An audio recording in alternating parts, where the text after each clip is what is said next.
Coucou tout le monde et bienvenue dans cette nouvelle vidéo Makeup and Talk. Aujourd'hui je vais me maquiller tout en abordant un sujet que je trouve assez important et que je vois peu aborder, celui de la différence entre le plaisir et le bonheur. Le plaisir sur l'instant et le bonheur long terme.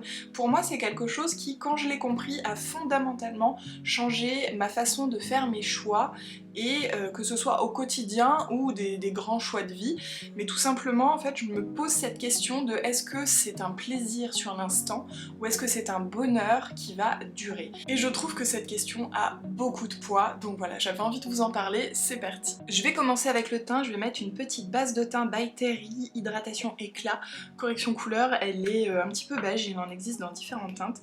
Je vais l'appliquer au doigt comme ça. Et ensuite pour le fond de teint, je ressors le Forever Skin Glow parce que le printemps arrive et j'ai envie de glow. D'ailleurs ça se trouve le printemps est déjà là au moment où on sort cette vidéo.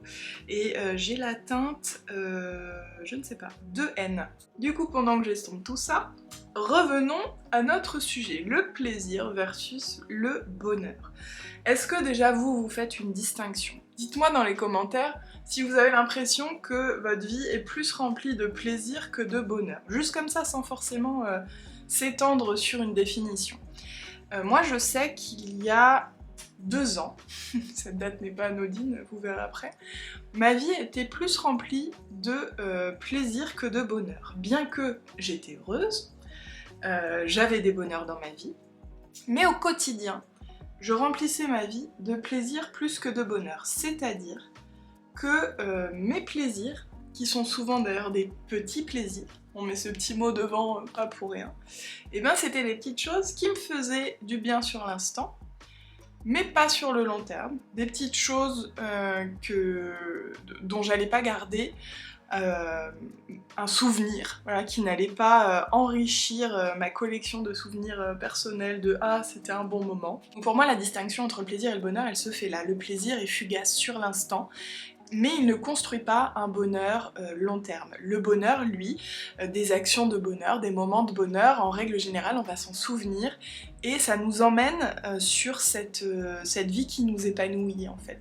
J'ai essayé des nouvelles crèmes et contours des yeux et alors malheureusement ça pèle et on n'aime pas quand le combo crème fond de teint pèle.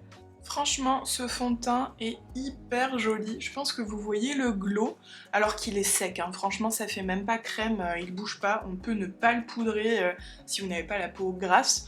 Moi avec la peau sèche ça irait très bien, c'est juste que comme je mets des lunettes de toute façon je poudre, mais il est vraiment très joli. Je vais mettre l'anti-cerne by Terry en teinte 4. C'est pareil, en soi, j'en ai pas trop besoin parce que déjà j'ai fait un peu de la correction avec le mascara. Je vais mettre un petit lip scrub, ça c'est le Lip Sugar Scrub de Dior que j'ai depuis un moment, donc là je le signe. Des exemples de plaisir fugace et de bonheur long terme, alors c'est ce que moi je mets dans ces catégories, mais vous pouvez mettre bien toute autre chose. Plaisir fugace, eh bien ça peut être le petit carré de chocolat avec mon café. C'est un petit carré de chocolat qui me fait plaisir, que je prends tous les jours, qui est trop bon, mais qui ne construit pas à l'échelle de ma vie un bonheur dont je vais me souvenir. Je ne me souviendrai pas de ce petit carré de chocolat avec mon café, quand bien même tous les jours je l'apprécie énormément. Comme le carré de chocolat, s'offrir des fleurs, moi je sais que je m'offre des fleurs régulièrement, pas forcément toutes les semaines, mais plusieurs fois par mois parce que ça me fait plaisir, c'est quelque chose que j'apprécie.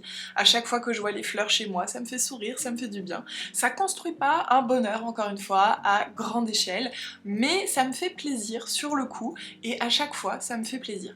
Le plaisir il est aussi lié à une petite décharge d'endorphine et du coup bah voilà, c'est un sentiment de bien-être. Ça peut être un plaisir fugace très sain comme celui-ci, ça peut être aussi un plaisir fugace comme tout ce qui touche au TCA, c'est-à-dire se faire du bien avec quelque chose qu'on va regretter après. Donc ça peut être tout type d'addiction, tout type de comportement compensatoire. On est toujours dans le plaisir fugace, mais là où c'est différent, c'est que du coup, il va y avoir un sentiment de mal-être associé à ce plaisir fugace qui va venir après. Donc c'est intéressant, je trouve, de se poser la question, est-ce que mon plaisir fugace c'est vraiment un plaisir? Ou est-ce que après il est suivi d'une émotion désagréable? Si c'est le cas, c'est qu'il y a des chances que ce soit quelque chose qui soit compensatoire ou à creuser en tout cas la relation avec ce plaisir, parce que s'il est là, c'est pas juste pour faire plaisir, c'est sûrement pour autre chose. Je vais continuer avec la poudre, je vais mettre la By Terry Hyaluronic Powder, ouais, je crois que c'est ça, Hydra Powder.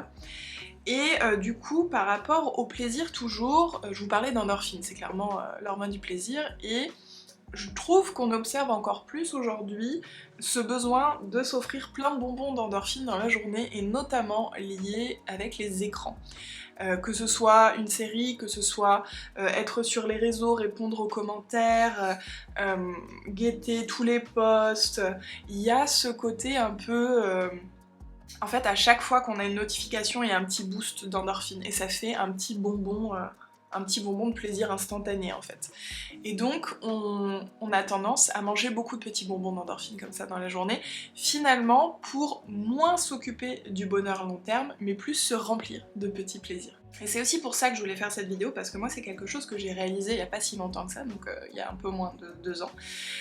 Je me suis rendu compte qu'en effet, mon quotidien, comme je vous disais, était rempli beaucoup plus de petits plaisirs que de grands bonheurs finalement. Et pour le bronzer, je vais utiliser cette palette de chez Clarins, il y a 2 teintes, elle est vraiment chouette, c'est la Compact Powder numéro 3. Qu'est-ce qu'un bonheur long terme? Pour moi, je pense que déjà vous avez quelques idées si je vous dis... Qu'est-ce qui vous a rendu heureuse cette année? Vous allez pas me sortir des petits plaisirs fugaces instantanés comme je vous disais, mais vous allez me sortir justement des bonheurs long terme. Je vous invite à le faire d'ailleurs en commentaire. Qu'est-ce qui vous a rendu heureuse cette année? Ça peut être l'année dernière, ça peut être en ce début d'année. Instinctivement, en fait, on sait où sont nos sources de bonheur, mais ce qu'on choisit pas forcément au quotidien, c'est de les remplir, en fait, tout simplement. On va aller plutôt vers les petits plaisirs. Donc moi par exemple, je peux vous dire quelques sources de bonheur, et bien mon saut en parachute, voilà. On peut se dire que c'est un plaisir instantané, parce que c'est quelque chose qui s'est passé sur une période très très courte dans ma vie, la chute c'est vraiment court, hein. Avec le parachute et tout, ensuite en descente tranquille ça prend 5 minutes. Mais c'est un bonheur long terme parce que c'est quelque chose dont j'ai rêvé, ensuite que j'ai abandonné pensant que c'était inaccessible, c'est quelque chose pour lequel je me suis transformée, qui a motivé une transformation physique, et que j'ai réalisé, un rêve que j'ai réalisé. Donc pour moi ça fait partie des bonheurs long terme, je m'en souviendrai toute ma vie, ça a énormément de signification, et voilà, c'est vraiment quelque chose qui a construit mon bonheur long terme. Après, on n'est pas obligé de sauter en parachute pour construire son bonheur, ça peut aussi être des choses beaucoup plus simples au quotidien, comme par exemple pratiquer des activités bien-être quotidiennes. Moi je fais de la méditation, je fais du journaling, je fais du stomach vacuum, je fais de la danse intuitive, je fais pas forcément tout tous les matins, mais c'est un petit panel, parfois je fais tout, parfois je fais une chose, et c'est une habitude en fait que j'ai mis en place qui fait partie de mon bonheur long terme parce que ça me fait du bien, mais aussi ça participe à mon épanouissement global et général. Et du coup, même si peut-être qu'à la fin de ma vie je ne me rappellerai pas que j'ai fait ma morning routine et tout tous les matins, je sais aussi que c'est grâce à ça que tous les jours je suis plus zen et plus sereine, que j'arrive à retrouver mon équilibre quand il y a quelque chose qui me bouleverse. Je sais que ça fait partie des piliers de mon bonheur long terme. Évidemment, il y a aussi les moments avec les proches, les fêtes, les petits instants peut-être insignifiants parfois mais qui veulent dire beaucoup quand on a un fou rire avec une personne et on s'en souvient hyper longtemps. Les bonnes habitudes ça fait aussi partie du bonheur long terme pour moi parce que ça le construit, mais il y a aussi des instants en fait tout simples du quotidien qui peuvent construire ce bonheur, comme un repas en famille, un fou rire, voilà, ça n'a pas besoin d'être grandiose un bonheur, mais je trouve qu'on le sent quand c'est quelque chose qui va nous marquer et qui nous fait du bien. Et quelque part, je pense que c'est important de mettre l'accent sur ça, ça nous fait du bien sur l'instant, comme le plaisir, mais aussi sur le long terme. Ça nous permet de nous épanouir, ça nous permet d'aller dans la direction qu'on souhaite pour nous-mêmes en fait. Et ça c'est une question à se poser je trouve, surtout quand on est dans un plaisir instantané qui engendre une émotion désagréable après.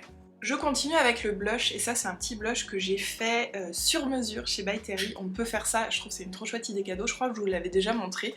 On choisit en fait les teintes, les poudres qu'on veut mettre dedans, et ensuite il les presse, et ça nous fait une petite poudre sur mesure. Donc moi j'ai mis un blanc avec un sous-ton un peu rosé. voilà, qui fait un highlighter, un rose froid et un corail pour du blush ou pour les yeux. Et donc bien je vais l'utiliser pour le blush avec le corail. Ça c'est trop chouette parce que du coup, comme je vous disais, on peut tout faire, on peut faire les yeux, le visage. Il manquerait juste une teinte, limite j'aurais pu... Ouais, j'aurais pu mettre juste un blush et une teinte un peu pour faire du bronzer. Et vous pouvez tout faire avec ça. D'ailleurs, je vais prendre, je pense, le petit blanc en highlighter, on va voir ce que ça donne. Je crois que je l'ai jamais utilisé. Je me dis que j'aurais dû prendre quand même une teinte avec un sous-ton un peu plus chaud, mais il est quand même très joli. Oh oui, regardez-moi ça, comme c'est beau. Je vais faire mes sourcils et en même temps, je vais revenir sur cette question de choix entre le plaisir et le bonheur. Est-ce qu'on peut vraiment choisir? Est-ce qu'il faut choisir? Dans quel cas finalement, pour moi en tout cas, c'est intéressant d'essayer consciemment de faire ce choix. Je vais utiliser le Brow Paint d'Anastasia Beverly Hills. Ça fait longtemps que je ne l'ai pas utilisé, j'espère que ça va aller. Et donc, déjà pour moi, est-ce qu'il est important de faire un choix entre plaisir et bonheur? Je suis convaincue que les deux ont leur place dans notre vie. Donc voilà, ne pas diaboliser le plaisir, je vais pas m'enlever mon petit carré de chocolat, ok? Le plaisir, on en a besoin, autant que le bonheur. Simplement, la question, comme pour tout un peu dans la vie, c'est une question d'équilibre. Est-ce que vous avez plus de plaisir que de bonheur? Est-ce que vous avez plus de bonheur que de plaisir? Est-ce que c'est relativement équilibré? Ou peut-être que simplement, lequel vous manque le plus? Peut-être que vous aimeriez avoir un petit peu plus de bonheur ou de plaisir dans votre vie. Comme je vous le disais moi avant, je me suis rendu compte que ma vie était plus remplie de plaisir que de bonheur. J'avais des bonheurs dans ma vie, mais la balance penchait plus vers le plaisir. Et concrètement, je remplissais ma journée... ça va. Je remplissais ma journée de plaisirs alimentaires.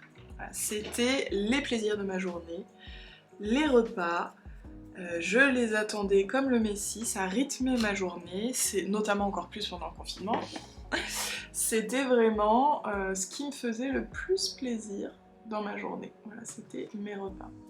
Et pour moi, ça devient problématique quand le plaisir fugace et instantané prend une telle place dans sa vie et qu'en plus, ça fait du bien sur l'instant, mais pas forcément sur les instants qui suivent. C'est-à-dire que ça m'est déjà arrivé plein de fois de trop manger et de pas être bien après. Je pense que vous aussi.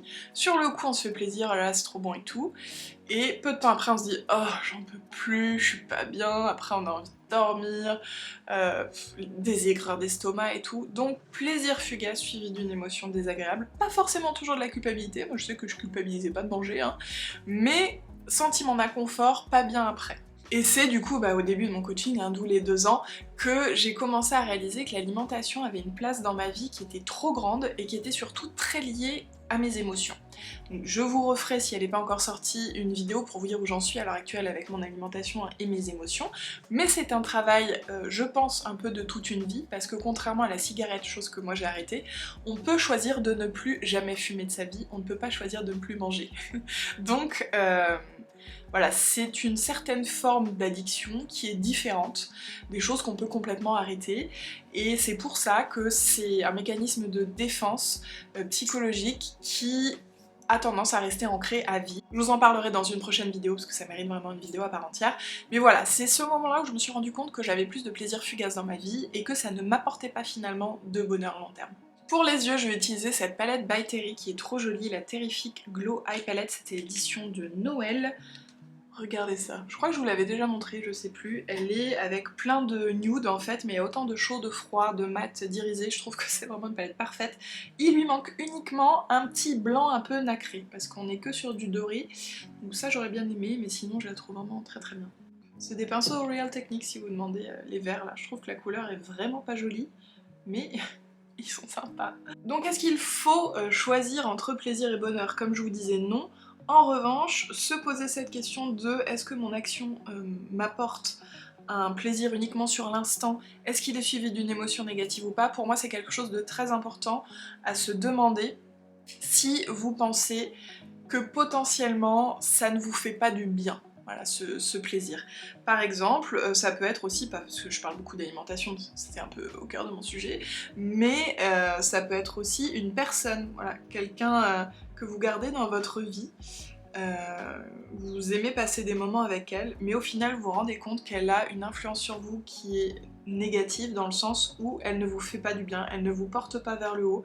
Après l'avoir vu vous vous sentez mal, et bien là c'est une personne qui est dans le plaisir fugace, c'est-à-dire sur l'instant vous aimez passer un moment avec elle, mais au final sur le long terme, au contraire elle ne vous emmène pas du tout vers votre bonheur, mais vers un sentiment de mal-être. Et ça peut être la même chose aussi avec un travail, avec un collègue, ça peut être un travail qu'on aime mais au final qui nous bouffe, qui nous tue à petit feu, dans lequel on se donne trop, qui nous mène au burn-out, etc. Donc là on est sur un plaisir dans le sens où on aime faire ce travail fugace suivi d'une émotion désagréable aussi, puisque au final on est en train de se tuer à la tâche. Je pense que je vais y aller au doigt là pour le reste, je vais prendre un petit comme ça là, oh, j'aime trop ce genre de couleur, il est trop beau. Donc bref, je pense que vous aurez compris où je veux en venir, c'est-à-dire demandez-vous si ce que vous faites, le choix que vous faites, l'activité que vous faites, la personne que vous voyez, ce plaisir, s'il vous fait du bien sur le long terme. Et même s'il vous fait pas du bien sur le long terme, comme le carré de chocolat, je disais que je vais pas m'en souvenir, voilà, hein, c'est juste un plaisir sur l'instant, eh bien il faut qu'il ne vous fasse pas de mal. Si vous fait du mal, comme je l'ai dit, c'est qu'il y a anguille sous roche et que c'est intéressant je pense de creuser, de voir pourquoi vous continuez à le faire quand bien même il vous fait du mal, parce que le problème n'est pas le plaisir, le problème n'est pas l'activité, le problème n'est pas la personne, n'est pas l'alimentation, le problème c'est pourquoi. Pourquoi vous avez ce mécanisme, pourquoi vous continuez à reproduire ce schéma, pourquoi est-ce que vous allez vers telle activité au lieu de faire autre chose, vivre ses émotions, quitter une personne. Je vais prendre le doré ici. Je fais tout au doigt là, mais je sais pas, je trouve que les textures sont crémeuses et s'y prêtent bien. Écoutez, pourquoi pas, hein. Il est beau parce qu'il est pas trop chaud ce doré. C'est un peu même un champagne en fait. Je vous ai rapproché un peu quand même pour que vous voyez quelque chose. Je pense que je vais faire un petit ras de cils avec le noir là. Ça c'est un beau noir mat et avec leur pinceau qui s'y prête bien aussi. Je vais prendre le petit fauve là qui est à côté et je vais m'en servir pour estomper un petit peu. Je vais me faire un eyeliner avec ce Dior qui est brun. Je sais pas si vous allez voir, je trouve que c'est hyper joli aussi, c'est moins dur que le noir. Je suis désolée là, je suis en concentration extrême, on reprendra la parlotte après. Petit liner fait, je vais passer au cils avec le mascara Terribly, Terry encore, haute croissance. Je l'ai en petit, je crois pas l'avoir testé, mais avant je vais recourber mes cils et je vais les fixer parce qu'il est pas waterproof donc mes cils vont aller vers le bas, il y a de grandes chances. Je vais les fixer avec le Lash & Brow Double Fix Mascara de Clarins qui est très bien. C'est en fait un fixateur, hein, voilà, vous pouvez coller genre vos sourcils avec, et ça marche aussi sur les cils, et du coup c'est top, ça fait ce qu'un mascara waterproof fait, c'est-à-dire que ça fige, et quand on les recourbe, ça les fige comme ça. Donc je vais faire ça, et je vous retrouve juste après. Me revoilà, je me suis mis évidemment la brosse dans l'œil, donc petit chopleur c'est normal, et c'est parti du coup pour le mascara. C'est pas grand chose ce petit mascara, je trouve qu'il n'y a pas beaucoup de matière. En plus, ça lui fait pas honneur, mais je pense que j'ai pas assez mis de fixe parce que mes cils sont en train de retomber. Pour le coup, vous voyez vraiment ce qui se passe quand mes cils retombent. C'est bon, j'ai rattrapé le coup du coup avec mon Wonder Perfect mascara 4D de Clarins en waterproof qui est vraiment top. Il est pas pour moi, voilà, il est trop naturel, trop délicat et trop humide pour mes cils.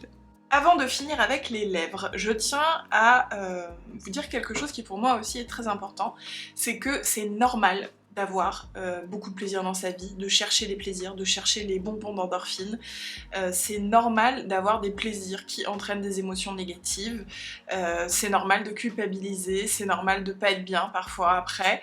Ça arrive à tout le monde, voilà, en règle générale, au moins un moment dans sa vie, et voilà, je veux vraiment vous passer ce message de ne pas culpabiliser d'être dans cette position. Moi je vous le dis maintenant alors que j'en ai pris conscience, que j'ai vraiment beaucoup travaillé dessus, mais ça m'arrive encore. Ça m'arrive encore, notamment dans des moments de joie, quand je suis avec ma copine, de me dire oh j'ai trop mangé, j'ai pas écouté ma faim, j'aurais dû m'arrêter et ne pas finir cette pâtisserie. Et du coup j'ai eu ce plaisir fugace que j'ai choisi, et ensuite après je me suis pas sentie bien parce que trop manger, mal au ventre. Et donc voilà, ça m'arrive encore et ça m'arrivera encore, et c'est normal. L'intérêt en fait pour moi de vous en parler aujourd'hui, c'est de peut-être vous allumer une petite ampoule en fait, comme moi ça m'est arrivé il y a quelques mois maintenant, et de prendre conscience de quelque chose qui jusqu'à présent n'était pas du tout conscient. Voilà, je me rendais pas du tout compte de la place des plaisirs fugaces dans ma vie et de leur impact sur mes émotions. Et donc voilà, j'avais envie d'aborder ce sujet pour ça, pas pour vous faire culpabiliser, encore une fois c'est tout à fait normal, mais peut-être que vous n'aviez pas réalisé leur place, leur fonctionnement dans votre vie, et peut-être que cette vidéo va pouvoir vous mettre un petit peu sur cette voie. Donc pour les lèvres, j'utilise un petit rouge à lèvres d'une marque coréenne, c'est le Blessed Moon je crois, mais c'est quoi la marque? Bah je crois que c'est ça, de Blessed Moon. Et la teinte Out, visiblement, I'm Mute, voilà, je crois, je suis pas sûre, et ça doit être un petit nude un peu abricot. Je sais pas du tout ce que ça a donné sur mes lèvres, je crois que j'avais déjà swatché mais pas essayé. Eh, c'est pas mal, il est très mat, hein. J'aime bien. Par contre, il marque à fond la sécheresse des lèvres, donc bien les gommer comme j'ai fait avant, et puis bien les hydrater quoi. Je trouve qu'il sent l'abricot et qu'il a une couleur un peu abricotée, il est trop beau. Je pense que ça va être ma petite couleur du moment. Je vous dézoome parce qu'on était un petit peu trop près, et je fixe tout ça toujours avec le Fix Make-up de Clarins. Voilà pour le make-up, franchement crush sur le rouge à lèvres, je trouve qu'il finit à la perfection ce petit look. Et moi j'ai hâte de vous lire en commentaire, hâte de savoir ce que vous en pensez, du plaisir, du bonheur, quelle place ça a dans votre vie. Est-ce que peut-être que c'est quelque chose que vous aviez déjà réalisé ou pas, et voilà. La discussion est ouverte, je vous remercie d'avoir regardé la vidéo, n'hésitez pas à la liker et à la partager, merci pour votre soutien. Je vous fais des gros bisous et je vous retrouve dans la prochaine.